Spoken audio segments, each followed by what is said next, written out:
तेवढं सोपं नाही आहे. म्हणजे यूट्यूबर होणं हे मुळात खूप कठीण आहे, खूप संघर्ष असतो.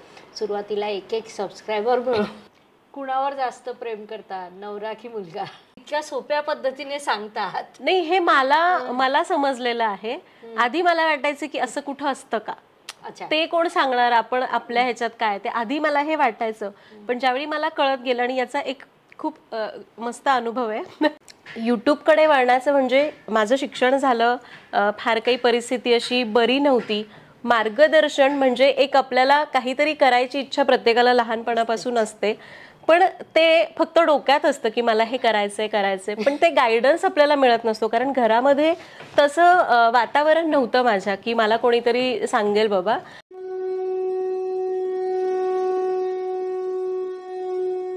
नमस्कार, मी ॲस्ट्रोगुरू डॉक्टर ज्योती जोशी आपल्या सगळ्यांच्या आवडत्या यूट्यूब चॅनलवरून कहाणी संघर्षाची, यशस्वी जीवनाची, आम ते खास या प्रोजेक्टमध्ये आज आपल्याकडे अत्यंत महत्त्वपूर्ण अतिथी आलेले आहेत. आपण त्यांचं स्वागत करूयात. नमस्कार सरिता मॅडम, तुमचं आमच्या या चॅनलवर खूप खूप स्वागत आहे. जगात खूप लोक असं असतात की जे म्हणतात माझ्या कुटुंबाची आर्थिक स्थिती चांगली नव्हती म्हणून मला शिकता आलं नाही. पण याच जगात असेही लोक आहेत की ज्यांना हलाखीच्या आणि विपरीत परिस्थितीने शिकवलं आहे.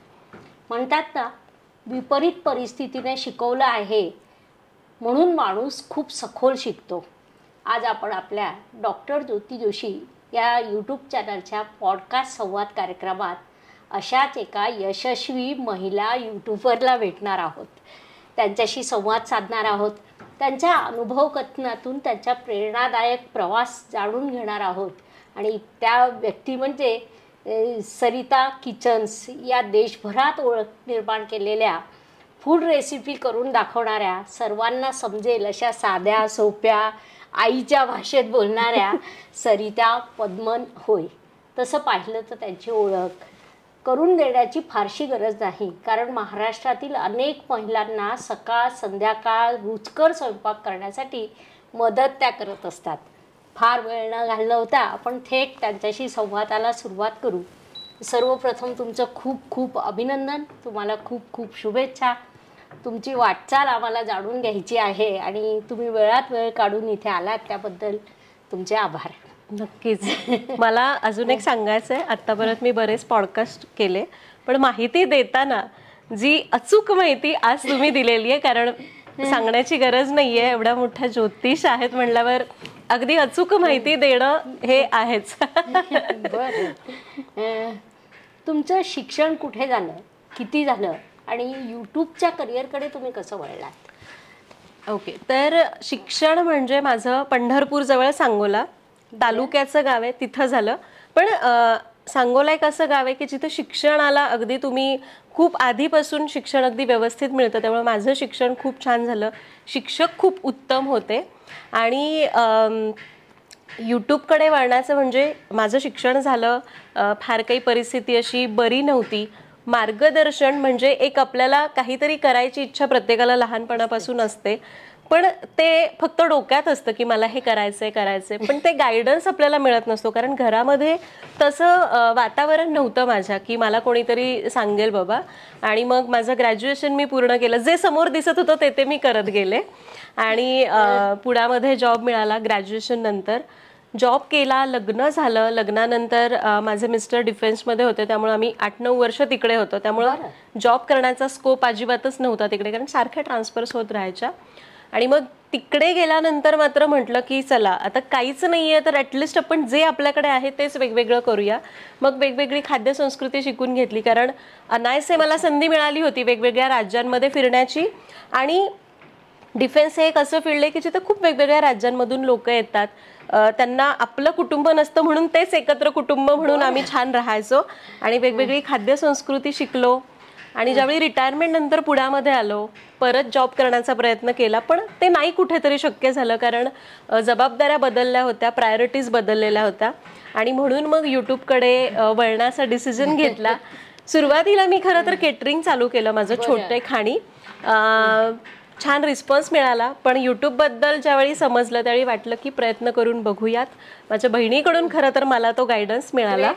येस. आणि मी खरं सांगू का, मी यूट्यूब सुरू करण्याच्या विरोधात होते. मी म्हणायचे की साधा सोपा स्वयंपाक का येत नाही लोकांना, असं मला वाटायचं. कारण मी स्वतः ज्यावेळी यूट्यूब चॅनल चालू केला त्याच्या फक्त 6 महिने आधी यूट्यूब काय आहे हे मला कळलं होतं. मी व्हिडिओज बघायला सुरुवात केली होती. कारण आम्ही अंदमानात होतो, तिथं अजिबात इंटरनेटचा ॲक्सेस कुठेच नव्हता. त्यामुळं या गोष्टी मला माहिती नव्हत्या. पण मला एक माहिती होतं की बरं ठीक आहे बाबा, आपण प्रयत्न करतोय ना, तर ते पूर्ण करूयात, म्हणजे 100% आपले देऊयात. आणि 1 महिन्याचा चान्स देणार होते मी, की 1 महिना मी वाट बघणार. आणि आता तुम्ही ज्योतिष आहात हे मे बी नशिबावर असतं. मी 8 ऑगस्टला चॅनल चालू केला, 9 ऑगस्टला, आणि 8 सप्टेंबरला माझा पहिला व्हिडिओ व्हायरल झाला. आणि मी 1 महिन्याचं टार्गेट ठेवलं होतं. येस.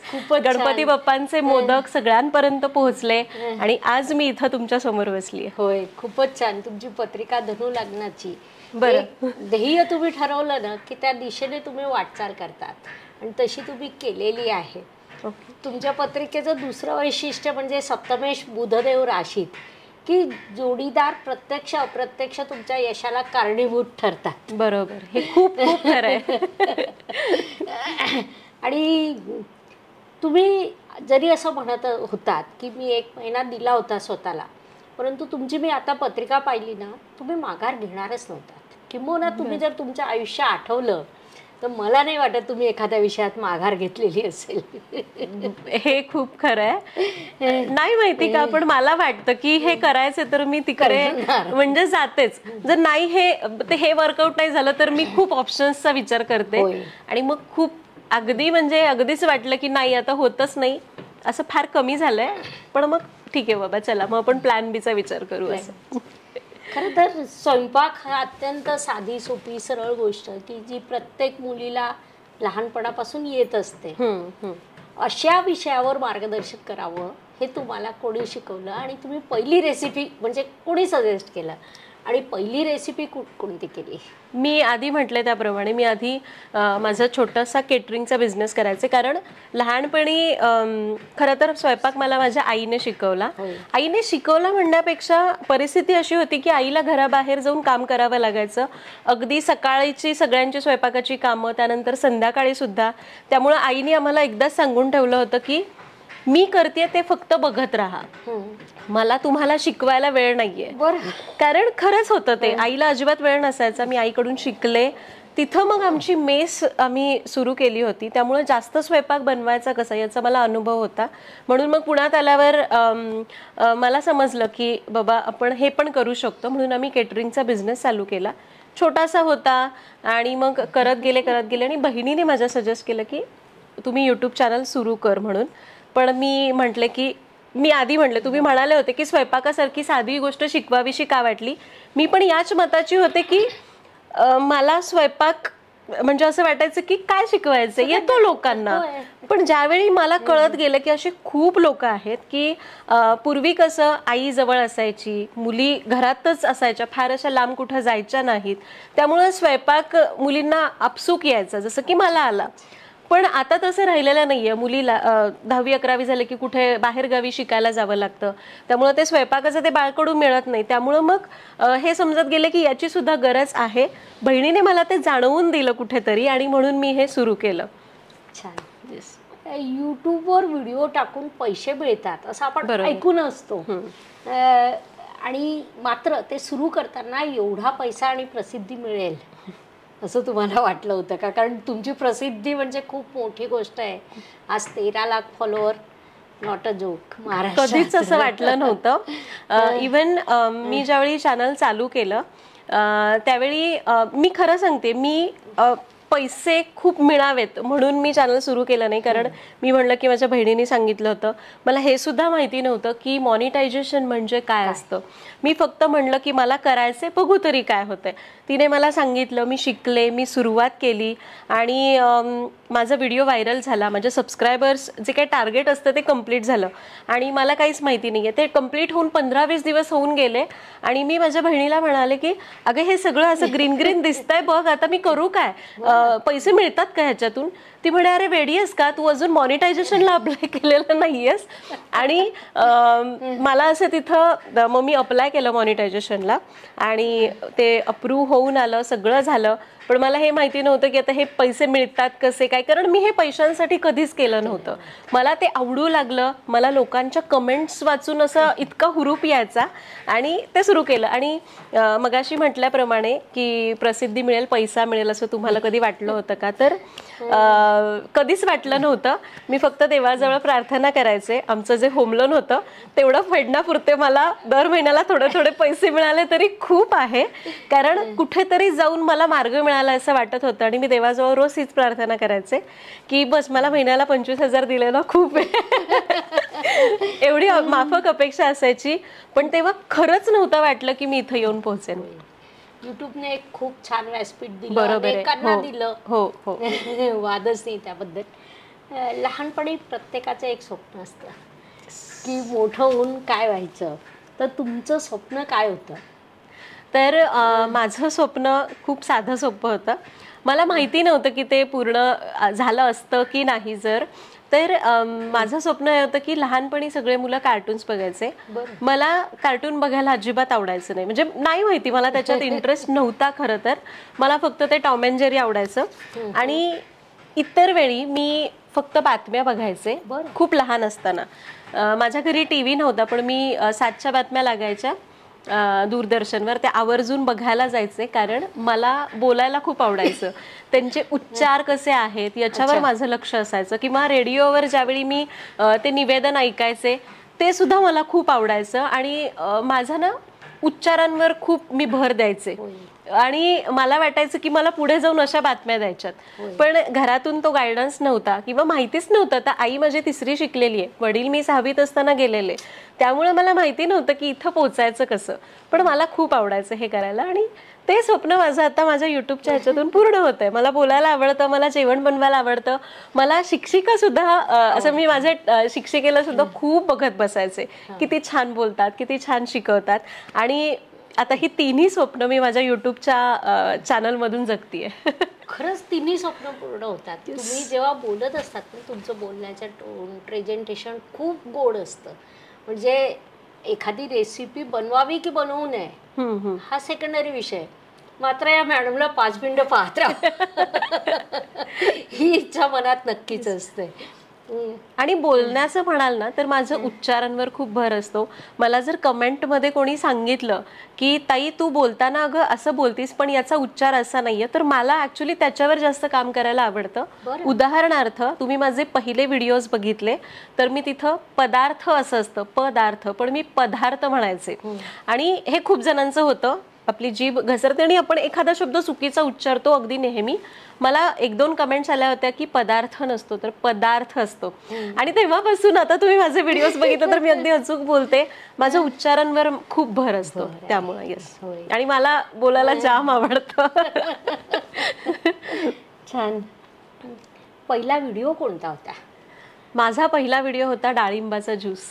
ग्रेट. येस, कारण मी म्हटलं ना की मी अजिबातच तयार नव्हते. मी म्हणले नाही करायचं, मला स्वयंपाक कोणाला येत नाही, सगळ्यांना येतो साधा, आणि अवघड पदार्थ संपल्यावर परत काय दाखवू असा माझा प्रश्न होता. पण या आपण म्हणतो ना एखाद्या काय म्हणतात की पाण्यात पडलं की पोहायला येतं, तसंच या क्षेत्रामध्ये आल्यावर बऱ्याच लोकांच्या अडचणी समजल्या आणि आपण काम करत गेलो. आणि डाळिंबाचा ज्यूस बनवण्याचं कारण म्हणजे सहज तिने मला फोर्सफुली चॅनल उघडायला सांगितलं होतं आणि डाळिंब घरामध्ये फ्रीजवर होती. ती म्हणे चल आपण ज्यूस करू, तुला गॅसही पेटवण्याची गरज नाहीये. आणि आम्ही सुरुवात केली. छान.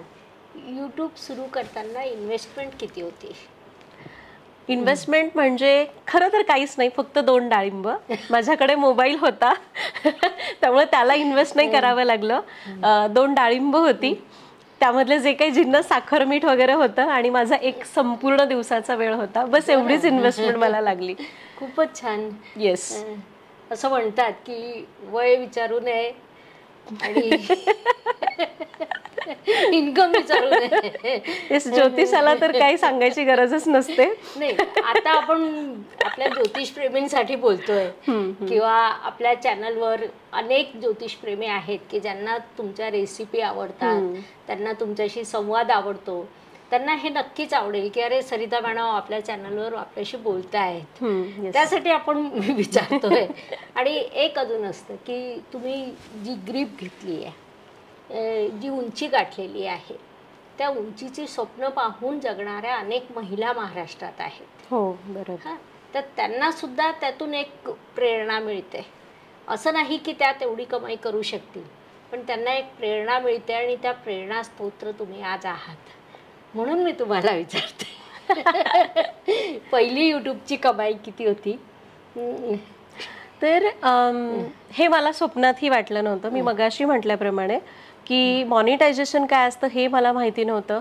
मला लोकांचा रिस्पॉन्स इतका छान यायला लागला आणि माझं सगळ्यात आवडतं काम जे मला आवडायचं की तुम्ही छान बोलता, तुमचा आवाज चांगला आहे, या गोष्टीसाठी खरं तर मी जास्त हुरूपाने काम करायचे. आणि मला दिसत होतं की असं काहीतरी डॉलर्स वगैरे येत आहेत आपल्या अकाउंटवर यूट्यूबच्या. आणि मी बहिणीला म्हणलं अगं हे मिळतात कसे? आणि मग तिने मला सगळी प्रोसेस सांगितली. कारण आणि मग मी एकदा कॅल्क्युलेट केलं, कारण ते काही इंडियन रुपीजमध्ये नाही दिसत, ते डॉलर्समध्ये दिसतं, USD मध्ये. आणि मी मोबाईलवर कॅल्क्युलेट केलं, म्हणलं डॉलरचा रेट. आणि मी अशी शॉक झाले होते ज्यावेळी माझं पहिलं इन्कम मला कळलं होतं किती ते. जे मी म्हणाले की माझ्या नवऱ्याची खूप इच्छा होती की मी इन्फोसिसचा जॉब सोडला, तिथं मी खूप चांगल्या पोस्टवर होते आणि डिफेन्स मध्ये नवरा होता, त्याच्यासोबत राहण्यासाठी आम्ही जॉब सोडला. आणि त्याची इच्छा होती की रिटायरमेंट नंतर तू तुझ्या करिअरवर फोकस कर, मी हवं तर, माझा मुलगा छोटा होता, मी त्याच्याकडे लक्ष देईन, आपल्या दोघंही ट्राय करू, ज्याला पहिल्यांदा जॉब मिळेल त्याने जॉब करायचा.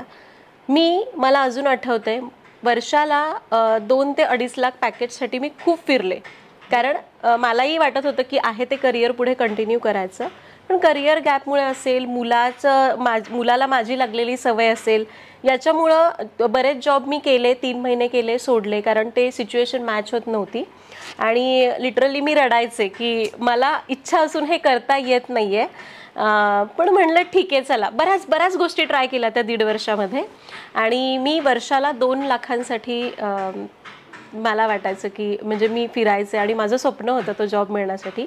आणि माझी यूट्यूबची पहिली कमाई एका महिन्याची ऑलमोस्ट 1 लाखांपेक्षा जास्त होती. आणि तो आकडा बघून मी असे चक्कर यायचीच बाकी होते, कारण पहिली कमाई यूट्यूबवर इतकी मोठी होणं ही खरंच खूप जराशी अशक्य गोष्ट आहे. आणि मला जे माझे व्ह्युअर्स आहेत त्यांच्या प्रेमामुळं हे मिळालं होतं. आणि अजूनही माझ्या अंगावर काटा येतो ज्यावेळी माझं पहिलं पेमेंट तेवढं आहे हे मला समजलं होतं तेव्हा. येस, तो एक क्षण वेगळाच होता माझ्यासाठी. तेवढं सोपं नाही आहे, म्हणजे यूट्यूबर होणं हे मुळात खूप कठीण आहे, खूप संघर्ष असतो. हो, सुरुवातीला एक सबस्क्रायबर मिळतो. हो. मला अजूनही आठवतंय, माझे 81 सबस्क्रायबर्स होते आणि मी माझ्या नवऱ्याला म्हणाले होते उद्या 1 महिना पूर्ण होणार आहे, आता बघू, उद्यापर्यंत होतील 100 पूर्ण किंवा नेक्स्ट वीक पर्यंत 100 पूर्ण होतील. तर तो म्हणला होता अरे तू तर 1 महिन्यांनी थांबणार होतीस ना, म्हणजे आता काय. म्हणलं बघू काय होतंय. आणि 82 सबस्क्रायबर्स पासून जे सुरू झाले ते थांबलेच नाही मग परत. तर एक सबस्क्रायबर आधी वाढला की असा उकळ्या फुटायच्या आनंदाच्या. आणि खरंच तो एक सबस्क्रायबर खूप महत्वाचा असतो. त्यामुळे तुम्हा सगळ्यांना खूप मनापासून थँक्यू. एक अजून वैशिष्ट्य आहे, एक व्यावसायिक वृत्ती असते, ती तुमच्यात इनबिल्ट होती की नंतर डेव्हलप झाली? कारण की तुम्ही रेसिपी सोबत किचन प्रोडक्ट सुद्धा लॉन्च केले. हो. आणि कुटीर उद्योग असणं, व्यवसाय असणं, एका व्यवसायात अनेक लोकांना रोजगार प्राप्त होतो. बरोबर. हो. तो आता तुमच्याकडे झालाच असेल अर्थात लोकांना. तर त्या क्षेत्राकडे कसं वळलात आणि तिथे कसा प्रतिसाद? खरं तर मला किंवा माझ्या नवऱ्याला, आम्ही दोघं पण असे आहेत ना, अल्पसंतुष्ट म्हणतो ना, अरे आपल्याला एवढं मिळतंय ना बस. कारण आम्ही दोघं पण अजूनही असेच आहोत की खूप पैशाच्या मागे धावायचं नाही, आपल्याला फक्त आपला लाईफ बॅलन्स एकत्र साधायचा आहे आणि या सगळ्या गोष्टी करायच्यात. पैसा थोडासा कमी मिळाला तरी चालेल, अशा विचारांचे आम्ही दोघंही होतो आणि आहोत. आणि आम्ही एकच डिसिजन आहे, लकीली डिफेन्समध्ये असल्यामुळे आम्हाला पेन्शन सुरू आहे रिटायरमेंट नंतर. आणि आम्ही एकच विचार करतो, काही पण झालं तरी पण पेन्शन आहे आपल्याकडे, त्यामुळं घाबरायचं नाही. आणि व्यवसाय करणं हे कधीच मला वाटलं नव्हतं की मी कधी बिझनेसमध्ये उतरेन, कारण मी म्हणलं ना, मला असं स्वच्छंदी जगायला आवडतं. आमच्या दोघांना पण असं वाटतं की चला छान कुटुंबासोबत वेळ घालवावा, आणि बिझनेस करताना ते थोडंसं नाही जमत.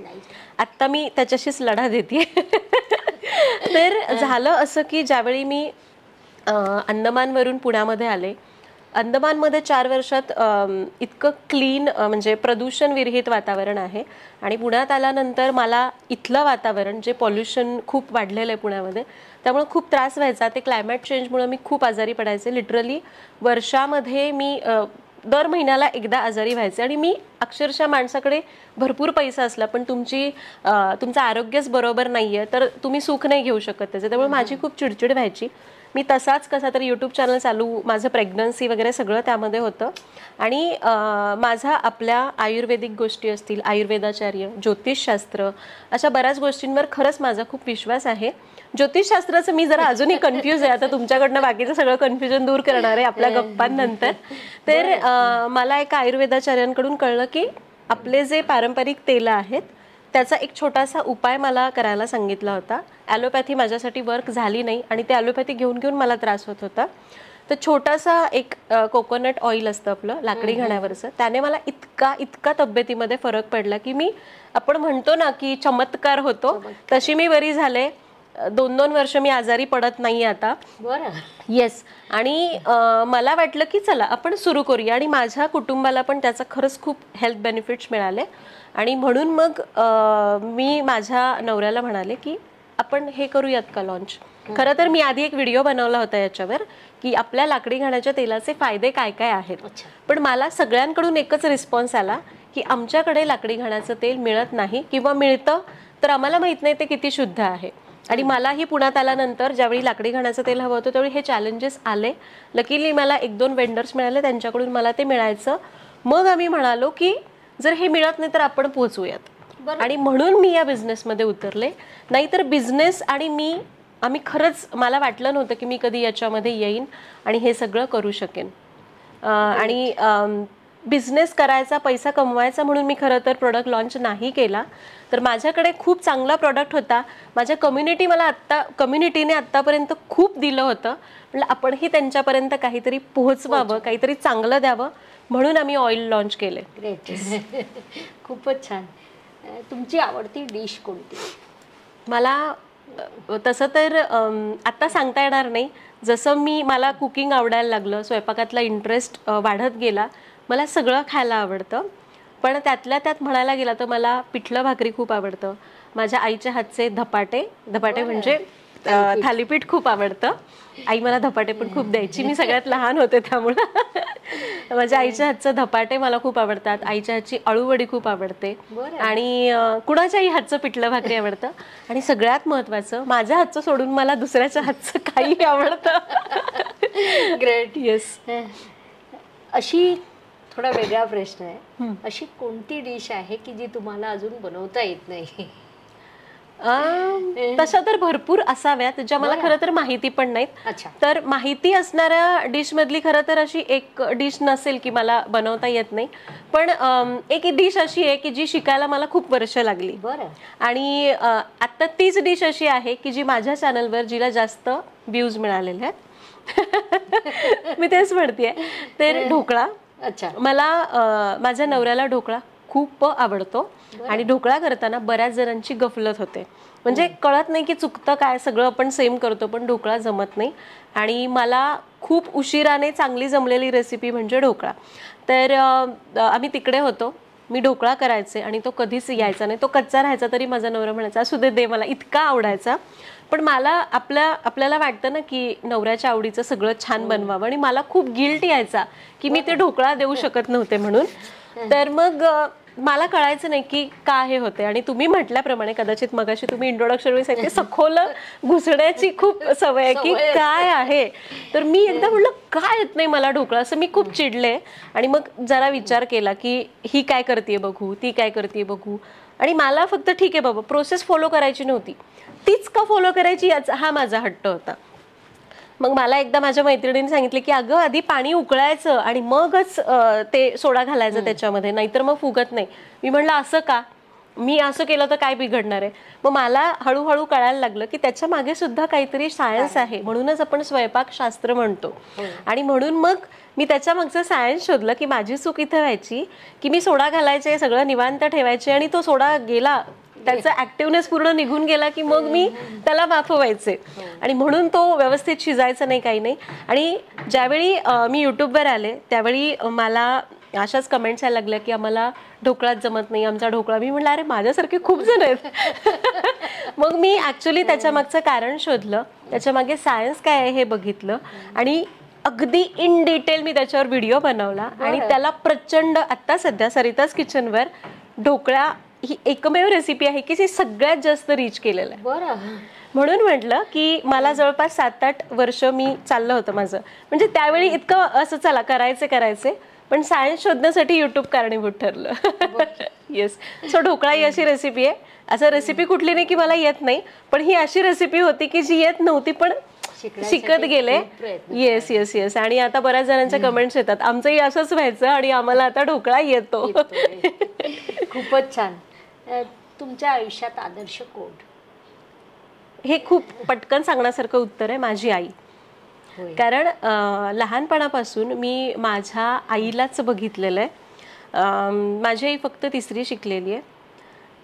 तिला जर आत्ता जरी कुठं आम्ही जेवायला घेऊन गेलो तर ती नाही सांगणार की आम्ही विचारलं ना तुला काय ऑर्डर करायचं, तुझ्यासाठी काय, काही पण तुम्ही घ्याल ते, या अशी माझी आई. म्हणजे तिला अजूनही डिसिजन जे आपण सांगतो ना ती नाही घेऊ शकत. पण ज्यावेळी माझे वडील गेले त्यावेळी मात्र आईला फक्त मराठी लिहिता वाचता येतं, ते पण खूप असं तोडकं मोडकं. त्याच्यात सुद्धा आईने आम्हाला कुठेही खचून न जाता खूप छान पद्धतीने सांभाळलंय. मी माझ्या शाळेमध्ये जायचे, म्हणजे आई आम्हाला इतकं नीटनेटकं ठेवायची, इतकं सगळं छान असं टापटीप असायचं, इतका सगळा कामाचा व्याप बघून. कामाचा व्याप म्हणजे दिवसभर बाहेर स्वयंपाकाला जावं लागणं आणि त्याच्यातून ती इतकं छान असं टापटीप ठेवायची. आम्हाला शाळेमध्ये विचारायचे, असं कोणाला वाटायचंच नाही की आम्ही इतके गरीब आहोत. मला एक अजून कमेंट आठवतीये की मला माझ्या मैत्रिणीने विचारलं होतं, अरे तू इतकी गरीब आहेस. माझ्या घरी ती आली होती त्यावेळी. बरं. आणि हे सगळं क्रेडिट माझ्या आईला जातं, कारण आम्हाला नीटनेटकं कसं राहायचं किंवा आहे त्यामध्ये व्यवस्थित कसं आपण राहायचं हे सगळं आईकडनं शिकलेली आहे मी. असं माझे खूप खंबीर आहे. तिला असं वाटलं ना, आपण म्हणतो जगामध्ये 2 लोक असतात, एक प्रॉब्लेमॅटिक लोक आणि एक सोल्युशन. तुमच्याकडे जर प्रॉब्लेम आला तर त्याच्यावरचं सोल्युशन देणारी लोक असली पाहिजेत आणि माझी आई तशी आहे. किती पण अवघड परिस्थितीत येऊ दे, मी आईला कधीच असं खचलेलं बघितलं नाही. कदाचित आमच्या समोर असेल तशी ती, मे बी आम्ही नसताना, एकटी असताना मे बी ती तिच्या इमोशन्स बाहेर काढू शकत असेल, पण माझी आई एवढं खंबीर मी कोणालाच नाही बघितलं आतापर्यंत. तिला काही पण येऊ दे, हा चल मी तयार आहे, अशी माझी आई. आणि आत्ता मी जेवढी नाही ना त्याच्यापेक्षा माझी आई अजूनही खूप स्ट्रॉंग आहे. ती खूप उत्साही पण असते, ती प्रत्येक गोष्टीमध्ये अडचण आली तर आम्हाला सजेस्ट करायला पण असते, मदत करायला पण असते. कधी मला इथं जरी काही अडचण आली, कारण आई फक्त 30 वर्षांची होती, 32-33 वर्षांची होती आणि वडील गेले, आणि त्यातून पण इतकं हे असतानाही आमचं पूर्ण कधीच शिक्षण थांबवलं नाही आईने, कुठलीही गोष्ट केली नाही. त्यामुळं आई माझ्यासाठी सगळ्यात मोठी आदर्श व्यक्ती आहे. म्हणजे आहेत बाकीचे आदर्श आहेत, पण मुख्य म्हणजे आपल्या घरातूनच माझी आई खूप मोठा आदर्श आहे माझ्यासाठी आणि अजूनही आहे. तिच्याकडून मी अजूनही खूप गोष्टी शिकते. खूपच छान. म्हणजे आई प्रश्नाचा भाग नाही झाल्यात, उत्तराचा भाग झाला. हो. आणि ही खूप मोठी गोष्ट आहे. म्हणजे मला आता हे सगळं तुमच्या तोंडून ऐकल्यावर असं वाटलं की तुमच्या आईची पत्रिका बघायला हवी. आणि मुलं घडतात ती आईकडून. बरोबर. हो. खूप चांगलं, म्हणजे छान वाटतंय की इतक्या विपरीत परिस्थितीत आईंनी तुम्हाला घडवलं आणि म्हणून तुम्ही आम ते खास झाल. मला काय वाटतं माहिती का, कुठल्याही व्यक्तीला खरं तर परिस्थितीच घडवत असते. मी आजकालची खरं तर बरेच लोक बघते की ज्यांच्याकडे नसतं तर आमच्याकडे नाहीये म्हणून असं स्वतःला त्रास करून घेणारी किंवा रडणारी लोक बरीच आहेत. पण मला काय वाटतं की ही परिस्थिती जी असते ना ती शिकवते आणि तिथून तुम्ही घडता. आणि माझ्याकडून आम्ही एकच शिकलो, जे आहे ना त्यामधून मार्ग काढायला शिका. जे नाहीये माझ्याकडे म्हणून ते अडून बसण्यापेक्षा आहे त्यात मी काय करू शकते हे मी आईकडून खूप शिकलेली आहे. छान. आज अनेकांचं स्वप्न आहे यूट्यूबमध्ये करिअर करण्याचं. त्यांना काय सल्ला द्या? नक्कीच करू शकता. सुरुवातीला मलाच वाटायचं की हे करिअरचं ऑप्शन होऊ शकत नाही, पण पॅन्डेमिक नंतर जी काही सिच्युएशन आहे, आता सोशल मीडियाचा सगळेच जण वापर करतात. सोशल मीडिया आपला काय म्हणतात त्याला, मोबाईल हा गुरु झालाय म्हटलं तरी चालेल. कारण आपल्याला जी काही माहिती हवी असते ती सोशल मीडियावर अगदी सहजपणे मिळते. फक्त कुणाकडून घ्यायची हे आपल्याला कळलं पाहिजे. खूप खूप लोक आहेत, त्यामुळं तुम्ही सुद्धा तुमच्या करिअरचा विचार नक्कीच करू शकता यूट्यूब करिअरमधून. आणि फक्त एवढं आपल्याला माहीत असलं पाहिजे की खरंच माझा याच्यात इंटरेस्ट आहे का. इंटरेस्ट नाही आहे फक्त शेजारच्यांनी केलंय म्हणून करणं खूप चुकीचं आहे. कारण मग लोक तुमच्यावर विश्वास ठेवणार नाहीत. कारण खरंच येते, कारण मी आता म्हटले की खूप लोक आहेत, फक्त कोणावर विश्वास ठेवायचे हे आपल्याला डिसाईड करायचे, कोणाला गुरु मानायचा आहे. त्यामुळं तुम्हाला जर खरंच यात करिअर करायचं आहे तर नक्की ठरवा की तुमचा इंटरेस्ट कशात आहे, तुमचं ते स्किल आहे का, आणि व्यवस्थित प्लॅन करून मग तुम्ही याच्यामध्ये उडी मारू शकता. तरीसुद्धा प्लॅन बी रेडी असावा. बरोबर. येस, म्हणजे जर नाहीच मला झालं, मला वाटतं की बरेच जण मी बघितलेत असे की अगदी 2-3 महिने करतात आणि म्हणतात नाही जमत आम्हाला. जसं की मी विचार केला होता, पण कदाचित माझ्या नशिबात हे होतं. तर मला वाटतं की यूट्यूब करिअर करत असाल तर ॲटलिस्ट 1.5 वर्षांचा वेळ द्या. तोपर्यंत जर नाहीच तुम्हाला सक्सेस मिळाला तर मग तुम्ही दुसरा प्लॅन बीचा विचार करू शकता. खूपच छान. म्हणजे माझं देखील असं मत आहे की किमान 50 व्हिडिओ होईपर्यंत बरोबर. थांबू नका. हो, तुमची पॅशन निवडा. हो. आणि खूप व्हिडिओज टाकण्यापेक्षा म्हणजे क्वांटिटी देण्यापेक्षा क्वालिटी कंटेंट देणं खूप महत्त्वाचं आहे. 4 तुमची स्वप्न जी तुम्हाला भविष्यात पूर्ण करायची आहेत. तर माझं स्वप्न म्हणजे खरं तर मी असं स्वप्न नाही बघत की असं खूप लांब मला भविष्यात असं 20-25 वर्षांनी हे करायचं आहे, असं खरं तर नाही आहे कुठलंही स्वप्न माझं. कारण मी म्हटलं की आम्ही दोघं पण असेत की आत्ताचं जगूयात आपण, फार पैशांच्या मागे लागायचं नाही. तरी पण स्वप्न म्हणाल तर मी आधी म्हटलं की मला कुटुंबासोबत राहायला खूप आवडतं.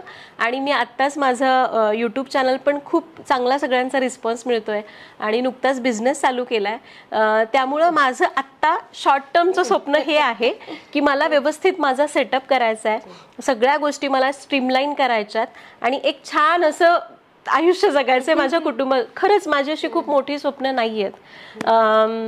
हे माझं पहिलं स्वप्न आहे की मला सगळ्या गोष्टी स्ट्रीमलाईन करायच्यात आणि माझ्या कुटुंबासोबत वेळ घालवायचा. आणि जे आत्ता मी खूप स्ट्रगल करते त्याच्यासाठी, कारण ज्यावेळी तुम्ही नवीन बिझनेस करता त्यावेळी तुम्हाला पहिली 2 वर्ष तरी पूर्ण त्यालाच झोकून द्यावी लागतात. आणि हे माझं स्वप्न आहे की माझा बिझनेस मला सेट करायचा आहे.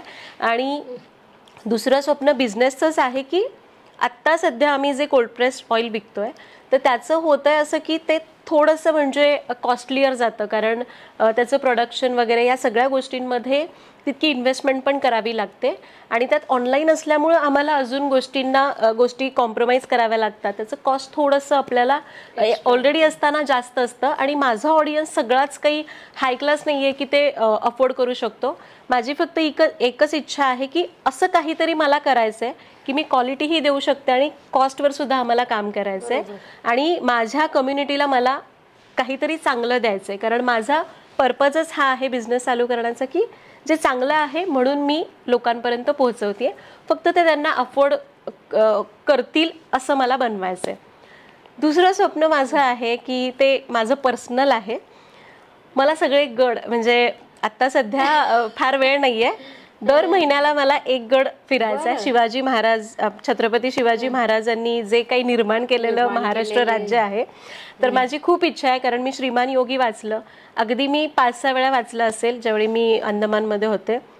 माझी इच्छा ही आहे की मला सगळे गड बघायचेत. त्यातले मी थोडेसे बघितलेले आहेत आणि उरलेले जे आहेत ते मला स्वतःहून जाऊन बघायचे, छान वेळ घालवायचा आहे तिथे. तर माझा प्लॅन आहे की जेव्हा हे सगळं सेट होईल त्यावेळी दर महिन्याला मी एक गड बघायला जाणार. आणि नाही माहिती का, पण माझी खूप इच्छा आहे, जसं मी श्रीमान योगी वाचलं तेव्हापासून. फार नाहीये, बस एवढंच आहे. मी फार लॉंग टर्म नाही विचार करत, खरंच आहे ते. खूपच छान. स्वप्न सुद्धा तुमची वेगळी आहेत. विशेषतः तुमचा सतत असा प्रयत्न आहे की आपण आपल्या कम्युनिटीला काय देऊ शकतो. कारण कम्युनिटीने आपल्याला दिलेलं आहे बरोबर, ते हो. खूपच मोठं आहे आणि म्हणून आपण सुद्धा द्यावं ही आणि हे आपली मला का वाटतं कारण संस्कृतीच आहे. येस, आणि हे मला का वाटतं कारण मी विचार नव्हता केला की मी इथंपर्यंत पोहोचेन आणि त्या कम्युनिटीने मला इथं पोहोचवलंय. आणि म्हणून माहित नाही, मला मनापासून अगदी असं वाटतं की मलाही त्यांना काहीतरी द्यायचं. जायला हवं. ती आपली संस्कृती आहे. येस. खरं तर मला माहिती आहे, परंतु तरी विचारते की तुमच्या आयुष्यातील सगळ्यात दुःखाचा प्रसंग आणि सगळ्यात आनंदाचा क्षण. खरं तर तुम्ही एवढ्या फ्रेश बोलत असताना मला ते विचारू वाटत नव्हतं. दुःखाचा प्रसंग म्हणजे तसं तर ज्यावेळी माझे वडील गेले तो एक खूप मोठा दुःख. त्यावेळी खरंच मला फार कळत नव्हतं, पण आत्ता ज्यावेळी मी आईबद्दल विचार करते त्यावेळी खूप वाईट वाटतं आणि तो माझ्यासाठी खूप दुःखाचा क्षण होता असं मला वाटतं. आणि आनंदाचा क्षण खरं तर सगळेच आनंदाचे क्षण आहेत जे येस खूप आहेत. कारण मला वाटतं की छोटासा आनंद पण मोठाच असतो, त्याच्यातून पण आपण बऱ्याच गोष्टी शिकत असतो. तरी सुद्धा सगळ्यात आनंदाचा क्षण म्हणजे माझ्या नवऱ्यासोबत लग्न झालं. कारण आमचं लव्ह मॅरेज आहे. मी पत्रिकेत आताच पाहिलं लव्ह मॅरेज आहे. येस. आणि चांगली गोष्ट म्हणजे मी अशा माणसावर प्रेम केलं की जो डिफेन्समध्ये होता आणि मला त्यामुळं जास्त आनंद होतोय की मला ते आयुष्य जगायला मिळालं. एक म्हणजे आपण ज्यावेळी एक सिव्हिल लाईफ जगत असतो ती खूप वेगळी आहे आणि आपली डिफेन्समध्ये मी ॲज अ डिफेन्स पर्सनलची वाईफ म्हणून राहत होते. ते आयुष्य खूप वेगळं आहे. खूप गोष्टी कॉम्प्रोमाइज कराव्या लागतात. एक उदाहरण देते, 2 फॅमिलीज 7-7, 8-8 महिने एकत्र राहतात. शेअरिंगमध्ये तुम्हाला फ्लॅट शेअर करावा लागतो, इथंपर्यंत तुमची परिस्थिती असते. खूप गोष्टी आहेत, ही तर खूप नॉर्मल गोष्ट झाली. अशा बऱ्याच गोष्टी कॉम्प्रोमाइज कराव्या लागतात. अजून बाकीचे चॅलेंजेस तर वेगळेच आहेत. आणि ते आयुष्य खरंच खूप वेगळं होतं. मी अजून खूप मिस करते आणि माझं मनातली इच्छा पूर्ण झाली. माझ्या नवऱ्यासोबत लग्न व्हायचं होतं ते, आणि ते आयुष्य पण खूप सुंदर होतं. कधी यूट्यूबचा प्रवास ही खरं तर खूप मोठी गोष्ट, पण असा एखादा क्षण आला की द्यावं बंद करून? हो, आला होता. येस. असं कधीच नाही झालं की व्ह्यूज मिळत नाहीत म्हणून मला चॅनल बंद करावा असं वाटलं, कधीच नाही. फक्त एकदा असं झालं होतं की एक रेसिपी मी अपलोड केली चॅनलवर, रव्याचे लाडू पाकातले, जे कदाचित तुम्हालाही माहिती असेल की पाक चुकला की ते लाडू बिघडून जातात. आणि मग मी ती रेसिपी अपलोड केली, अगदी छान सगळं सांगितलं की असं करा तसं करा. माझे लाडू सुद्धा खूपच छान झाले होते. आणि मला एक कमेंट आली की तुम्ही केलेले रव्याचे लाडू बघितले आम्ही, तुम्ही छान सांगितलं म्हणून आम्ही फॉलो केलं. आम्ही 10 किलो रव्याचे लाडू केले आणि आमचे सगळे लाडू फसले. एकतर मी खूप नवीन होते यूट्यूबवर, तो माझा मे बी 17वा-18वा व्हिडिओ असेल, आणि मला ती कमेंट आली आणि मग मी रडायला लागले लिटरली की असं कसं. म्हणजे त्यावेळी माझं पेमेंट पण मला दिसत होतं की एवढं पेमेंट माझ्या अकाउंटवर येणार आहे थोड्या दिवसांनी, आणि दिवाळीचाच व्हिडिओ होता तो. आणि मग मी माझ्या बहिणीला फोन केला की मी काही हे बंद करते, बघ असं असं झालेलं आहे आणि मला नाही करायचं, माझ्यामुळं कोणाचं नुकसान झालं तर उगाच गिल्ट येत राहतो, मला झोप नाही येणार आता. बरोबर. ती म्हणे अगं नसतं, खूप वेगवेगळ्या प्रकारचे, कारण ती स्वतः एक युट्यूबर आहे. खूप वेगवेगळ्या प्रकारचे लोक असतात, तुला अशा कमेंट्स येत राहतील, एखाद्याचं बिघडलं म्हणून तुझं चुकलं असं नाही, त्यांचं पण काहीतरी चुकलं असेल. मी ऐकायलाच तयार नाही. आणि त्यावेळी काय असं नव्हतं माझं की महिनाभर आधी व्हिडिओ करून ठेवला आणि पाठवला. मी अगदी व्हिडिओ करायचे, रेसिपी बनवायचे आणि लगेच एडिट करून अपलोड करायचे. आणि मी माझ्या सासूबाईंना ते लाडू पाठवले होते. तर माझ्या सासूबाईंचा मला सेम डेला फोन आला, ज्या दिवशी कमेंट आली, मी रडत होते तेव्हा, की लाडू तू केलेस का? म्हणलं हो. व्हिडिओ बघितला का? तर म्हणे हो व्हिडिओ बघितला मी, पण लाडूचा डबा उघडला की मला माझ्या आईची आठवण आली, इतके लाडू सुरेख झालेले आहेत. आणि मग मी म्हणलं हो का, म्हणजे असं झालं सगळं. आणि मग मी म्हणलं ओके ठीक आहे, म्हणजे तेवढा हुरूप आला. पण तरी सुद्धा माझी इच्छा होती की नाही, आपल्याला काही हे जमत नाही, आपण सोडून देऊयात, माझ्यामुळं कोणाचं नुकसान नको. माझी बहीण म्हणली की तुझं एवढं चांगलं पेमेंट येणार आहे, तू वेडी आहेस का, एवढं कुणाला नाही मिळत. मग शेवटी बाकीच्या लोकांच्या कमेंट्स यायला सुरुवात झाली की लाडू खूप छान झालंय, तुमचं एक्सप्लेनेशन खूप चांगलं होतं. अजून अशा इतक्या कमेंट यायला लागल्या. मग मला कळलं की नाही, माझं फक्त चुकलेलं नाहीये, तर करतानाचं सुद्धा एक मेजरमेंट असतं, तिथं गडबड झाली असावी. आणि म्हणून मग मी ठरवलं की नाही, मी नाही करणार. कारण तुम्हाला जर परत कौतुक मिळत असेल तर तुम्हाला कळते की तुमचं कुठं चुकलेलं नाहीये. पण तेव्हा मात्र मी एक डिसाईड केलं की माझं काय चुकतंय हे मी बघितलं. तर मी फक्त असं प्रमाण द्यायचे आणि एक नॉर्मल रेसिपी एक्सप्लेन करायचे. आत्ता तुम्ही मगाशी म्हणालात की तुम्ही सांगताना तुमचं प्रमाण सांगण्याची पद्धत हे सगळं हे मी त्या घटनेमधून शिकले. बरं. येस, त्यामधून मी कळलं की आता इथून पुढे ठीक आहे बाबा, मी करणार आहे कंटिन्यू, पण इथून पुढे मी जे काही अपलोड करणार ते व्यवस्थित अभ्यास करून, व्यवस्थित प्रमाण सांगून आणि व्यवस्थित एक्सप्लेनेशन करून, चुकल्यावर काय होतं आणि काय केल्यावर चुकतं आणि चुकल्यावर काय करायचं ह्या सगळ्या गोष्टींचं एक्सप्लेनेशन सांगणार आणि मगच तो व्हिडिओ करणार. Great. आणि म्हणूनच आता ती सरिताज किचनची स्पेशालिटी झालेली आहे. होय. आणि मला वाटतं की चुकांमधून आपण शिकतो. फक्त त्यांनी वाईट कमेंट केली म्हणून मी चॅनल बंद नाही केला, तर उलट तो ग्रो झाला. येस. छान. म्हणजे नकारात्मक परिस्थितीला तुम्ही पॉझिटिव्ह केलं. येस, की मे बी ते माझा मॉरल सपोर्ट, माझी बहीण तिच्यामुळं पण हे झालंय. येस. युट्यूबच्या रेसिपी सोडून इतर कोणते चॅनल बघायला आवडतात? मी उलट रेसिपीज बघत नाही, मी जास्त बाकीचंच बघते, सगळं बघते. मी तुम्हालाही फॉलो करते. थँक्स. येस, कारण थोडासा आधार पाहिजे असतो जेव्हा आपण खचून जातो त्यावेळी. तुमचा चॅनल मी खूप जेन्युइनली फॉलो करते, तुम्ही जे सांगता. कारण बऱ्याचदा असं होतं, स्पेशली ज्यावेळी भविष्य किंवा आपण नशिबावर विश्वास ठेवून चालत असतो, ज्यावेळी आम्ही तुमच्यासारख्या ज्योतिषाचार्यांना फॉलो करतो, त्यावेळी बऱ्याचदा मी म्हटलं मगाशी की सोशल मीडियावर खूप वेगवेगळ्या प्रकारचे कंटेंट बनवले जातात. तर कधी कधी काही असे पण व्हिडिओज असतात की जिथं घाबरतो आम्ही, ज्यावेळी आम्ही भविष्यावर काही बघत असतो. आणि त्यामुळं मी तुम्हाला फॉलो करते, तुमचे व्हिडिओज बघते, अजून बरेच मी कॉमेडी व्हिडिओज बघते, बऱ्याच वेगवेगळ्या गोष्टी मी बघते. येस. येस, खूपच छान. फक्त रेसिपीज मी ऍक्च्युली नाही बघत. पुढचा प्रश्न होता माझा की ज्योतिषशास्त्रावर विश्वास आहे का, पण तुम्ही ते ऑलरेडी सांगितलंय. विश्वास म्हणजे खरं तर आधी नव्हता. तर तुम्हाला मी म्हणून सांगतेय, माझ्या माहेरी पत्रिका बघितली जात नव्हती. बरं. आणि माझी पत्रिका काढली कारण माझ्या सासरी, आमचं लव्ह मॅरेज होतं, आमच्या सासरच्यांना हवी होती म्हणून माझी पत्रिका काढली गेली. माझा त्यावर विश्वास नव्हता. पण जसं जसं आपण मॅच्युअर होत जातो तसं तसं आपल्याला वेगवेगळ्या गोष्टी कळत जातात. मलाही हळूहळू समजत गेलं की ज्योतिषशास्त्र हे पण खरं तर एक शास्त्र आहे. प्रत्येक गोष्टीमागे एक सायंटिफिक कारणं आहेत. आणि म्हणून माझा आता म्हणजे अगदी मी म्हणत नाही की सगळ्याच गोष्टींवर विश्वास आहे माझ्या ज्योतिषशास्त्रातला, मी तुमच्या समोरच सांगतेय. पण मला पटतात बऱ्याचशा गोष्टी. आणि मला ज्या गोष्टींना सायंटिफिक रिझन आहे ना, त्याच गोष्टी फॉलो करायला आवडतात. मुळात ज्योतिषशास्त्र हे जस्ट मार्गदर्शक शास्त्र आहे. बरोबर. हो. त्याला आपण त्या लेवललाच वापरायला हवं. आणि ज्योतिषी भाग्य बदलू शकत नाही, भाग्य जे आहे ते सांगू शकतात, घडवू शकतो. सांगू शकतो म्हणजे त्याची नेक्स्ट स्टेप आपण घेतली की घडवू शकतो की जे ग्रह पॉझिटिव्ह आहेत त्यांना वापर कसा करून घ्यावा, किंवा जे नकारात्मक आहेत त्या दिशा थोड्याशा अवॉइड कशा कराव्या.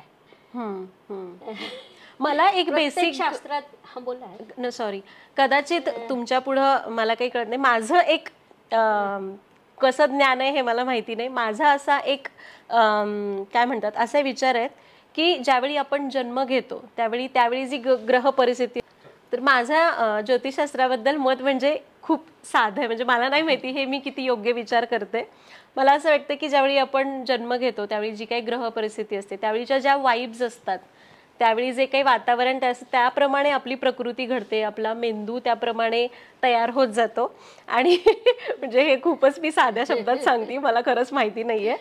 आणि त्याप्रमाणे मग आपली पत्रिका तयार होते. आपण कसे आहोत हे आपल्या पत्रिकेमध्ये समजतं ज्योतिषाचार्यांना तुमच्यासारख्या. आणि त्यामुळं तुम्ही चांगलं मार्गदर्शन करू शकता की असं असं केलं तर असं होईल, तसं केलं तर तसं होईल. आणि आपल्याला ठरवायचं की करायचं की नाही करायचं, किंवा किती शक्य आहे. म्हणजे हे माझं एक असं साधं सोपं नॉलेज. साधं सोपं म्हणजे खरं सांगायचं ना तर तुम्ही सोप्या भाषेत शास्त्राला उलगडून दाखवलं.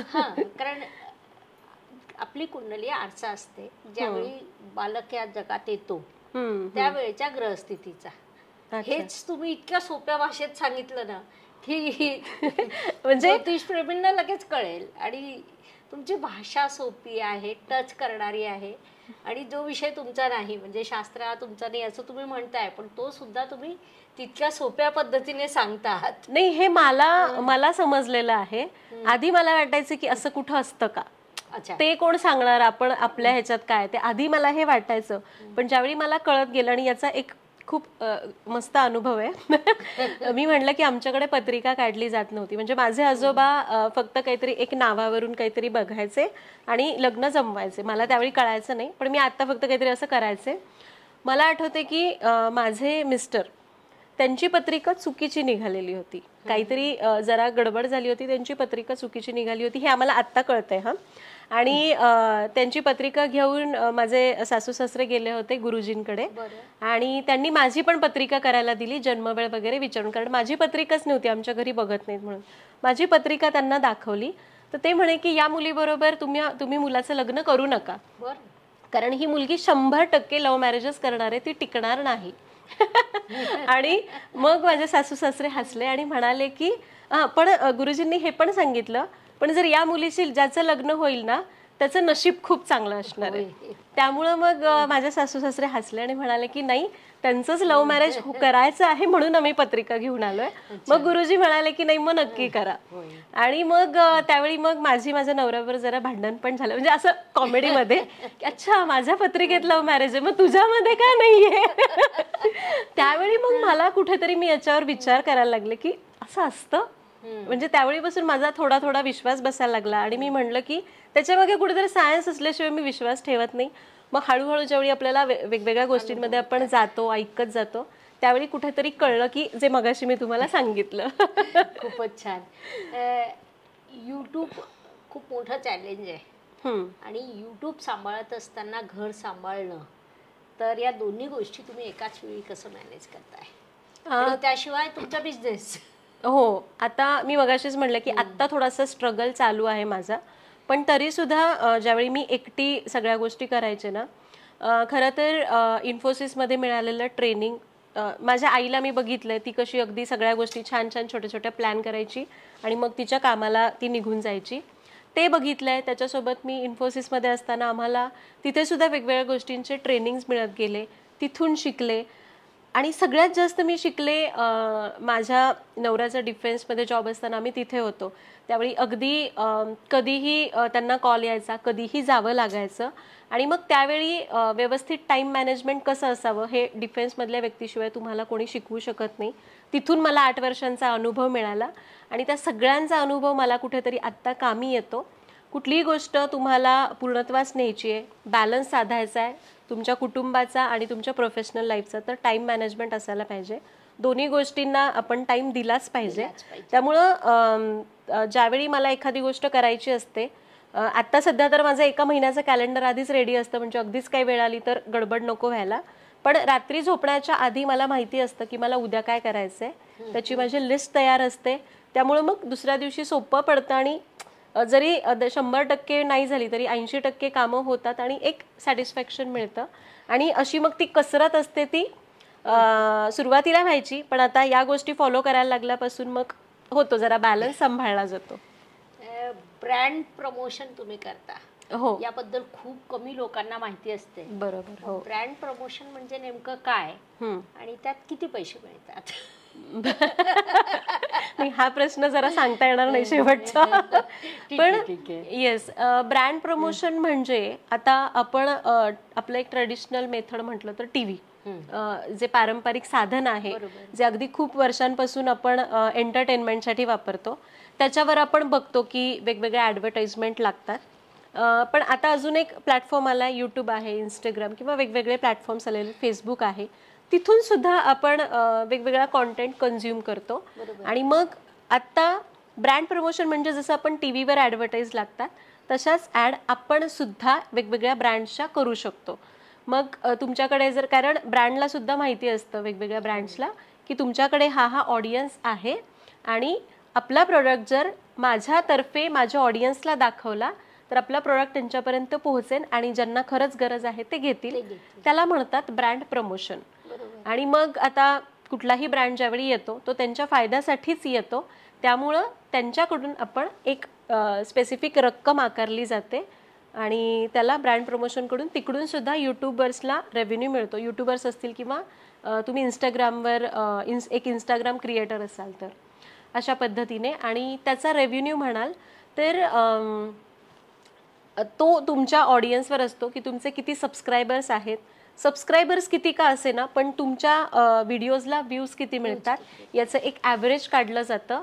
आणि उदाहरण द्यायचं झालं तर तुमच्या शेवटच्या 10 व्हिडिओजला, म्हणजे हा माझा कॉन्सेप्ट आहे, मी बऱ्यापैकी सगळे मोठे क्रिएटर्स असंच फॉलो करतात किंवा सगळेच क्रिएटर्स.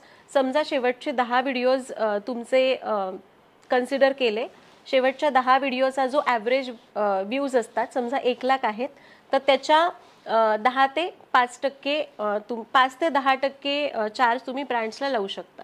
अच्छा. येस, समजा तुम्ही खूपच नवीन असाल तर तुमच्या शेवटच्या 10 व्हिडिओच्या ॲव्हरेजचा 5%. मग तुम्ही हळूहळू ते वाढवू शकता जसे तुमचा ऑडियन्स ग्रो होत जाईल आणि तुमचा रीच वाढत जाईल. इथं खूपच छान माहिती दिली. म्हणजे हा प्रश्न प्रत्येक युट्यूबरला पडतो हो. की चार्जेस काय सांगावे. मला तर खूप मोठी अडचण आली होती. खरं तर मला ब्रँड प्रमोशन्स कधी करायचेच नव्हते. मी सहज म्हणून एक व्हिडिओ केला होता, त्याच्यामध्ये मी वेगवेगळ्या गोष्टी दाखवल्या होत्या माझ्या किचनमधल्या. आणि इमिडिएटली मला तो व्हिडिओ झाल्यावर 15 दिवसांनी मला एक फोन आला की तुम्ही ब्रँड प्रमोशन करता ना. मी म्हणलं नाही, मी नाही करत. मी फक्त ईमेल ID वर मी नंबर दिला त्यांना माझा, एक असाच ईमेल आला की तुम्ही ब्रँड प्रमोशन करता का. मी म्हणलं नाही करत आणि तिथं लिहिलं होतं की कॉन्टॅक्ट नंबर. आणि मग मी कॉन्टॅक्ट नंबर दिला. त्यांनी मला कॉल केला की तुम्ही केलं होतं, मी बघितलंय. आणि त्यावेळी मला खरंच नाही समजलं की किती चार्ज सांगायचे. गायडन्स नव्हता प्रॉपर. पण आता खरंच खूप वेगवेगळ्या गोष्टी आल्यात की जिथून तुम्हाला या गोष्टी समजू शकतात. अनेक महिलांना खूप काही करण्याची इच्छा असते, त्यांना काहीतरी मार्गदर्शन.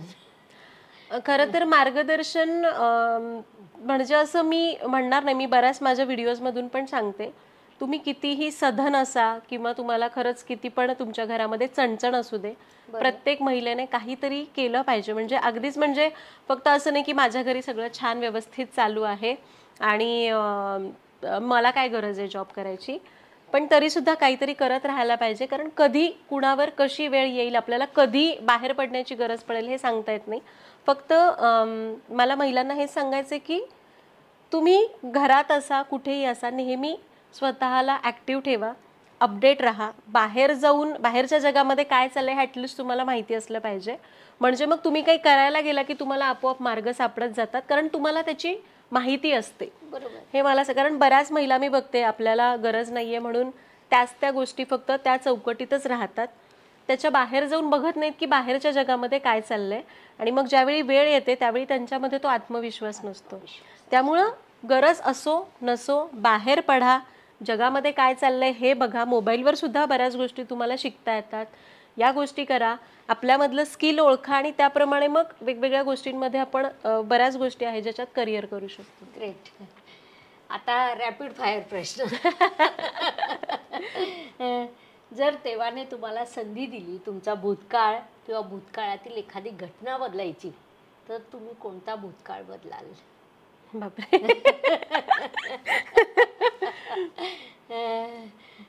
खूप आहेत. खूप गोष्टी अशा आहेत, खूप तरी गोष्टी. त्यातली एखादी. भूतकाळ खरं तर आता मी म्हटलं की बरेच जण, मला एकदा आठवते मी ना 7वीत होते. बरं. आणि एक समज होता की नाही का की आपली पापणी पडली ना की असं इथं ठेवून पण इच्छा मागू शकतो. त्यावेळी मी इच्छा अशी मागितली होती की मला माझे वडील परत पाहिजेत.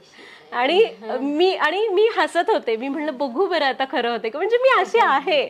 म्हणजे मला असं वाटतं की चॅलेंज करावं देवाला की हा असं होतं का बघू. आणि पण मला माहित होतं ते होणार नाही, पण मी केलं ते. पण माझी आत्ता जर म्हणाल तुम्ही असं जर आहे तर मला वाटेल की माझी बहीण जिने मला यूट्यूबसाठी सपोर्ट केला, तिचं सुद्धा ती 33 वर्षाची असताना तिचे मिस्टर हार्ट अटॅकने गेले. खूप खूप सगळं छान होतं.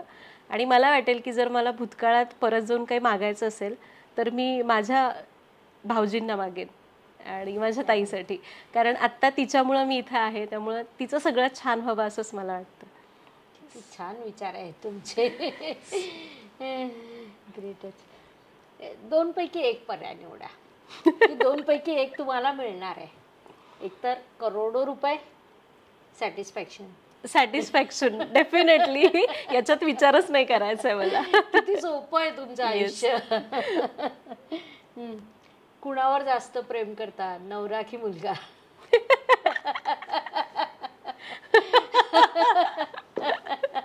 ते हसताय तिकडनं. नाही, हे मी नाही सांगू शकणार.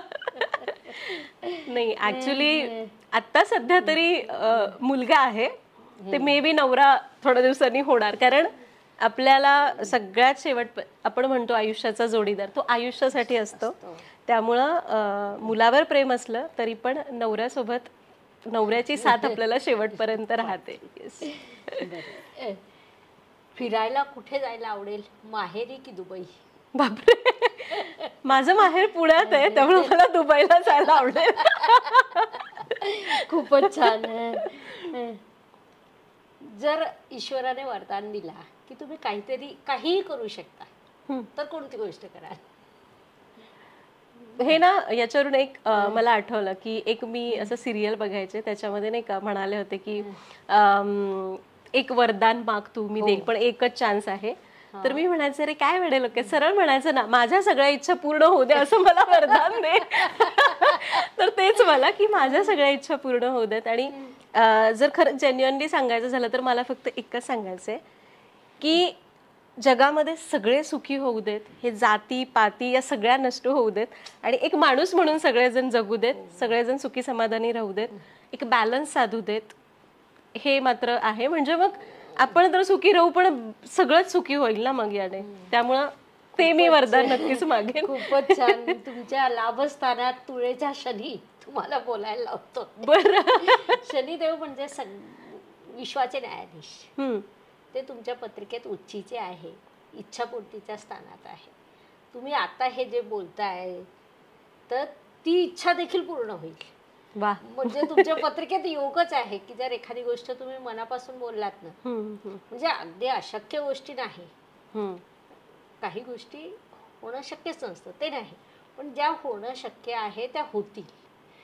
तर तुमच्या पत्रिकेतला एक सुंदर योग आहे. आणि आता तुम्ही जे विचार मांडले खूपच छान. येस, मला खूप असं, म्हणजे मला नाही माहिती का मी कशी आहे की लाईक समजा जर मी एखादा सोशल मीडियावर एखादा टॉपिक वाचला ना, मी खूप डिस्टर्ब होते. म्हणजे आता जे काही चाललंय जगामध्ये ते तर फारच थोडंसं त्रासदायक आहे, असे खूप डिस्टर्ब होते. आणि मी हे सगळं संपावं, आणि कुठेतरी हे मनामध्ये राहतं, म्हणूनच कदाचित हा विचार माझ्या डोक्यात आला.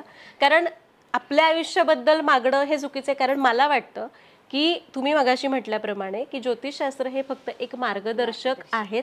तुम्हाला एक अंदाज येतो त्यातून, आणि तसे तुम्ही चालता. त्यामुळे आपल्या आयुष्यामध्ये काय झालं पाहिजे, काय नाही झालं पाहिजे हे आपल्या हातात आहे.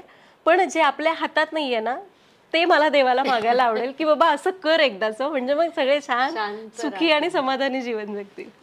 राजकारणात जर जायची संधी मिळाली तर कोणत्या पक्षातून निवडणूक लढवाल? मी नाही, हे आत्ताच्या सिच्युएशनला तर मी अजिबातच नाही सांगू शकत, जे महाराष्ट्रामध्ये चालू आहे. नाही, त्यापासून मी जरा 4 हात लांबच राहिलेली बरी. महाराष्ट्राचं राजकारण ते जरा जास्त अवघड झालं. येस. तुम्हाला जेव्हा खूप भयंकर राग येतो तेव्हा कोणते 2 डायलॉग हमखास वापरता? गेला उडत. येस, ऍक्च्युली मस्त. गेला उडत. कारण मला माहिती की काही उपयोग नाहीये. खूप खूप खूप आपण समजा झालं हे जाऊ दे, गेला उडत, म्हणजे मी जाऊ दे, तर ते नाही आपल्या हातात ना, गेला उडत. येस. जर एक गोष्ट विकत घ्यायची, फक्त एक, तर काय घ्याल? विमान, सोनं की जगातील सर्वात सुंदर किचन? Kitchen definitely. सोन्याची मला नाही, म्हणजे नाही आवडत सोनं घालायला. बरं. आणि विमानाचा उपयोग नाहीये. आणि माझं प्रोफेशन किचन आहे. तुम्ही आता बघाल तर 3दा माझं किचन मी बदललेलं आहे. पण मला आवडतं. ज्या गोष्टीमुळं मी इथं आहे ना त्याला मला सजवायला आवडतं. आणि मला वाटतं हे प्रत्येक गृहिणीला आवडतं. येस. या प्लॅटफॉर्मवरून तुमच्या आईला जर काही सांगायचं असेल तर तुम्ही नेमकं काय सांगाल? मला वाटतं मी ऑलरेडी आईला मगाशी आईबद्दल जे काही सांगितलं ते, पण आईला मला एवढंच सांगायचं आहे की आत्ता खरं तर अजूनही ती तशीच आहे जशी पहिल्यासारखी होती. म्हणजे नेहमीच मोठ्यांना घाबरून राहणारी. पण ज्यावेळी तिला माहिती होतं की काही लोकांमुळं माझ्या मुलांचं चांगलं होणार नाही, ती आमच्या विरोधात गेली, तिच्या किती जवळचे होते तरी सुद्धा. आणि त्यासाठी खरंच आई तुझे मनापासून धन्यवाद. कारण आत्ता आम्ही सगळेजण म्हणजे आम्ही भावंड, फक्त मी नाही, जे काही आहोत ते माझ्या आईमुळं आहोत, तुझ्यामुळं आहोत. आणि तू जरी आम्हाला असं प्रत्यक्षात काही शिकवलं नाहीस तरी सुद्धा तुझं आयुष्यामध्ये तू काही जे वागत होती त्यातून आम्ही खूप शिकलेलो आहोत. माझ्या आईला वाटतं कधी कधी की मी मुलांना नाही देऊ शकले, पण खरं तर तू जे काही वागत होती, जे चांगुलपणा तुझ्यामध्ये होता ना, जे काही तू खंबीरपणा तुझ्यात जो होता आणि अजून पण आहे, त्यातून तू आम्हाला खूप शिकवलंयस. फक्त बघून का होईना पण ते संस्कार आमच्यावर झालेले आहेत. आणि त्यासाठी आईचे खूप धन्यवाद. आणि आता खरं सांगते, मी आत्ता जगातली सगळ्यात आनंदी मुलगी आहे. इनफॅक्ट आम्ही सगळेच जण खूप जगातले आनंदी भावंड आहोत. कारण आत्ता माझी आई, आधी आम्हाला खूप वाटायचं की आई एकटी आहे, पण आता आमची आई ना या सगळ्याला सोडून छान तिचा मैत्रिणींचा ग्रुप आहे. क्या बात आहे. येस. हे खूप दिवस आम्हाला वाटायचं की आईने असं स्वच्छंदी राहावं. छान ग्रुप आहे माझ्या आईचा. तिच्या मैत्रिणी, माझ्या आईच्या मैत्रिणीनं मला खूप थँक्स म्हणायचं की तुमच्यामुळे माझी आई आता खूप छान एन्जॉय करते, तिचं खरं आयुष्य जगते जे तिला आधी मिळायला हवं होतं. आणि हे खूप मोठं आहे माझ्यासाठी. आणि आईने आता तिचं लाईफ आम्ही म्हणलं तू बिंदास जग. आणि खरंच माझ्या आईला हेच सांगायचं की तू बिंदास राहा, आता कुठलंही टेन्शन घेऊ नको, सगळं छान आहे. खूपच छान. म्हणजे खरंच त्यांनी आनंदाने जगावं. त्यांनी तुम्हाला जे घडवलंय, जे संस्कार दिले, ते आपण कशातच मोजू शकत नाही. अजिबात नाही. अत्यंत विपरीत परिस्थितीत शांततेने एकट्याने संघर्ष करत, म्हणजे जे मला कळलं तुमच्या बोलण्यातून, ती खूप मोठी गोष्ट आहे. नाही तर बायका रडत बसतात. हो. नाही, खरं तर बायका रडत बसतात, आपण इमोशनल असतो, पण बायकांना आपल्यामध्ये जो काही खंबीरपणा असतो, जो आत्मविश्वास असतो ना, तो माहितीच नसतो. तो बाहेर पडायला पाहिजे आणि त्यासाठी घरच्यांचा सपोर्ट असणं तितकं महत्वाचं असतं. पण एक आहे, किती पण कशीही बाई असो, वेळ आली ना कशीही स्ट्रॉंग होते. येस. आणि हे आईमधनं बघितलंय मी. माझ्या आईला घराच्या उंबरट्याच्या बाहेर जाताना सुद्धा कोणाची तरी सोबत लागायची. पण नंतर वेळ आली ना, ज्यावेळी आपल्या मुलांवर वेळ येते त्यावेळी आई काहीही करू शकते. आणि हे याचं जिवंत उदाहरण म्हणजे माझी आई. आणि हे जगातली कोणीही बाई करू शकते. बरोबर. आई असते. येस. तिथे शब्दच संपतात. येस. हिरकणी असेल किंवा वॉटेवर. आता जर तुम्हाला 1 मिनिट वडिलांशी बोलायला मिळालं तर काय बोलाल? खरं तर मी खरं सांगतेय, मी वडिलांशी बोलायला मिळावं यापेक्षा मला काय सांगायचं ना, की मला वडील आणि मुलीचं नातं खरंच नाही माहिती आहे. म्हणजे मी सगळ्यात लहान आहे घरामध्ये. आणि मला कळतच नव्हतं तेव्हा माझे वडील गेले. इनफॅक्ट माझे वडील गेले, मी माझ्या वडिलांच्या समोर बसलेली आहे आणि मी वडिलांना ओळखूच शकत नव्हते. मला वाटलं की ते फक्त बसलेले आहेत आणि ते आजारी आहेत म्हणून सगळे लोक त्यांना बघायला आलेत, कारण आम्ही शाळेतून आलो होतो. आणि ज्यावेळी त्यांना असं उचललं गेलं त्यावेळी मला कळलं की अरे डेथ झाली आहे माझ्या वडिलांची. आणि मग मला असा शॉक बसला. तरी सुद्धा माझ्या वडिलांची खरंच माझी तितकी अटॅचमेंट नव्हती, कारण मी खूप लहान होते आणि मला आठवतही नाहीत बऱ्याचशा गोष्टी. फक्त एवढं आठवतंय की माझ्या वडिलांसोबत माझे वडील शनीला जायचे दर शनिवारी आणि त्यांच्यासोबत जायचे. आम्ही येताना दूध घेऊन यायचो, असं तांब्या असायचं त्याच्यामध्ये. एवढंच काही अशा मोजक्या आठवणी आहेत. पण एक आहे की माझ्या वडिलांना मला सांगावंसं वाटेल, माझे वडील खरं तर खूप उदार आपण म्हणतो ना की फक्त देणं माहिती होतं माझ्या वडिलांना. देत राहा, एखादा गरीब दिसला, गरजू दिसला की त्याला द्यायचं.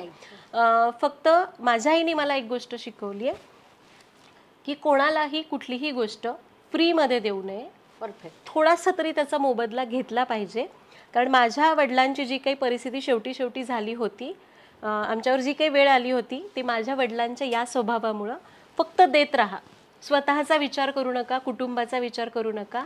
आणि माझी आई मला अजूनही म्हणते की तू तुझ्या वडिलांसारखीच आहेस, तुला फक्त असं द्यायचंच असतं. आणि माझ्या आईने मला सांगितलं की तुझ्या वडिलांनी पण हेच केलेलं आहे. आणि माझे वडील खूप प्रेमळ होते, इतके प्रेमळ होते की कुणीही माणूस समोर आला की त्याला ते खूप जीव लावायचे, खूप चांगल्या पद्धतीने बोलायचे. अजून त्यांची सगळी भावंडं पण तेच म्हणतात की त्यांच्यासारखा माझे वडील सगळ्यात मोठे भाऊ होते सगळ्यांचे. आणि मला माझ्या वडिलांना एवढं सांगायचं की तुमचा जो काही स्वभाव गुण माझ्यामध्ये आलेला आहे तो मी फक्त थोडासा बदलून देणार आहे. कारण आईने थोडासा बदल करायला सांगितलाय. तरी पण तुम्ही आत्ता आमच्यासोबत असता तर आम्हाला तुमचा खूप अभिमान वाटला असता आणि आम्ही अजून स्ट्रॉंग झालो असतो. आणि बस एवढंच मी खरंच सांगते. मला खरंच अजून एक आहे की आत्ता आपण म्हणतो की मुलींना वडिलांबद्दल खूप वाटतं. वडिलांना मी ज्यावेळी कुणाच्या लग्नामध्ये मुलगी चालली सासरी म्हणून रडताना बघते ना, त्यावेळी खरंच मला तो एक्सपिरियन्सच नाही मिळत. म्हणजे मी ते फील नाही करू शकत कारण माझ्या वडिलांचा मी तितका एक्सपिरियन्स घेतलाच नाही कधी. म्हणजे ती अटॅचमेंट आमच्यामध्ये कधी झालीच नाही. पण आत्ता ज्यावेळी मला मुलगी झाली आणि आता ज्यावेळी माझ्या नवऱ्याचं आणि माझ्या मुलीचं नातं मी बघते ना, तेव्हा मला वडील आणि मुलगीची जी काय अटॅचमेंट असते ना ती आत्ता जाणवतीये मला. हे ज्यावेळी मी ऐकते ना की किती पण म्हणा वडिलांचा जीव मुलीमध्ये जास्त असतो मुलापेक्षा, हे मला फक्त आधी मी ऐकायचे, मला तो फील कधी यायचा नाही. पण ज्यावेळी आता मला मुलगी झाली ना त्यावेळी मला आता ते अनुभवायला मिळते. मी स्वतः कधी नाही अनुभवल्या या गोष्टी. खूपच छान. आता ना तुम्हाला सगळ्यांचे आभार मानायचे.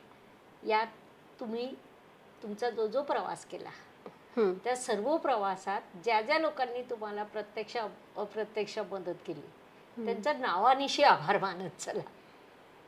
अच्छा, तर पहिल्यांदा तर माझी आई आणि माझी आजी सुद्धा, माझ्या आईची आई. बरं. येस. कारण जरी माझी आईनी मला एक बेसिक आमचा स्वयंपाक असतो तो शिकवला, पण जे काही अशा पारंपरिक रेसिपीज असतात त्या मी आजीकडून शिकले. आजीच्या मागे आजी खूप माझी रागवायची, फटके द्यायची. पण या गोष्टी करत असताना मी आजीच्या मागे मागे घुटमळायचे कारण मला ते आवडायचं. त्या गोष्टी असतील. त्यानंतर त्यामुळं मला माझ्या आईचे आभार मानायचे, आजीचे आभार मानायचे.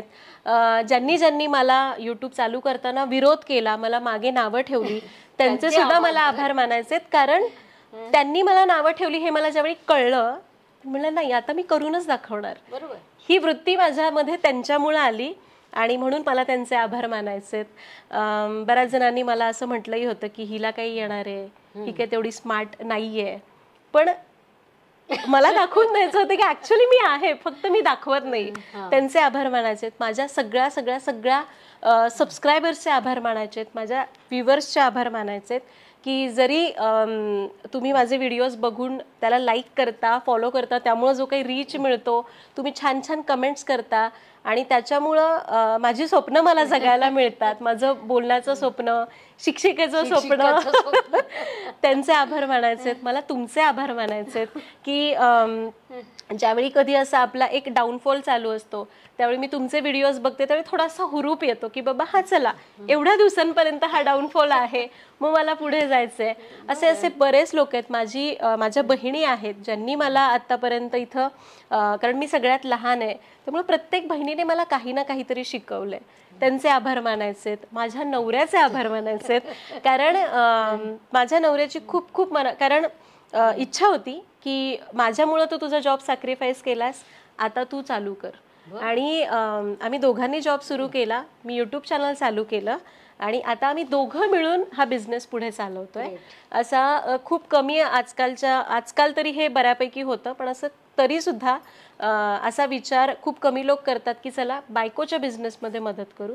आणि माझ्या नवऱ्याने मला तिथं पुरेपूर साथ दिली, जसं तुम्ही मगाशी म्हणाले की तुम्हाला जोडीदाराची खूप चांगली साथ आहे.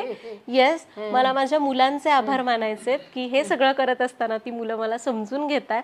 मला माझ्या सासरच्या सगळ्या लोकांचे आभार मानायचे, कारण त्यांनी सुद्धा मला खूप चांगला सपोर्ट दिला. माझ्या सासरी कुठल्याही रेस्ट्रिक्शन्स नाही आहेत किंवा कुठलंही असं म्हणजे सपोर्ट कसा आहे की ठीक आहे बाबा, तुम्हाला जे करायचं ते करा, पण आम्हाला सांगा, जे चांगलं करताय ते करा आणि आम्हाला सांगा. तितकं फ्रीडम मला माझ्या सासरच्यांनी दिलं, त्यासाठी त्यांचे सुद्धा आभार. आणि देवाचे सुद्धा आभार की मला बुद्धी देतो देव, हे कर ते कर म्हणण्याची, बळ देतो, शक्ती देतो. आणि देवापुढे सुद्धा मी मागणं मागताना एकच म्हणते की देवा, मी हे करतीये, मला पुढे अडचणी येत असतील तर ते अडचणी सोडवण्याचं बळ दे. त्या अडचणी देऊ नको असं मी नाही म्हणत, कारण अडचणी तर देव देतोच, आपल्याला कशा सोडवायचं ते बघायचं असतं. त्यामुळं सगळ्यांचे आभार, निसर्गाचे आभार की ही सगळी सिच्युएशन तयार केली आणि मला असं तयार केलं, त्यासाठी सगळ्यांचे आभार. कोणी विसरलं असेल तर त्यांचे सुद्धा आभार. खूपच छान. मी आता तुम्ही सगळ्यांचे म्हणालात, मग ती लिस्ट काही संपणारी नाहीये. बरोबर, हो. कारण प्रत्यक्ष अनेक लोक आपल्याला सपोर्ट करत असतात. आता त्या दिवशी तुमच्या सासूबाईंनी लाडूची जी कमेंट केली, बरोबर, त्यांनी दिलेला हुरूप मोठी गोष्ट. तुमच्या आईचा संघर्ष जो तुम्ही जगलात, बहिणी तुमच्या ग्रेटच, म्हणजे जोडीदार तर आहेच. येस, मला अजून एक गोष्ट खूप मी मनापासून विसरले, मला माझ्या सगळ्या शिक्षकांचे सुद्धा आभार मानायचे. कारण आमच्या घरामध्ये जी परिस्थिती होती, माझ्या आईला जरी या शिक्षणामधलं कळत नव्हतं, तरी माझ्या सगळ्या शिक्षकांनी, आमची परिस्थिती कितीही बिकट असली तरी सुद्धा आमच्या सगळ्या शिक्षकांनी प्रत्येक गोष्टीमध्ये आम्हाला सपोर्ट केला. घरची परिस्थिती बघून मला बरेच शिक्षक मार्गदर्शन करायचे की तू असं कर, तू तसं कर. म्हणजे जरी तितकं नाही झालं तरी तेवढ्यापुरतं करायचे. जे वक्तृत्व स्पर्धांमध्ये मी भाग घ्यायचे, तिथं माझे शिक्षक खूप छान मार्गदर्शन करायचे, त्यांचे सुद्धा खूप मनापासून आभार.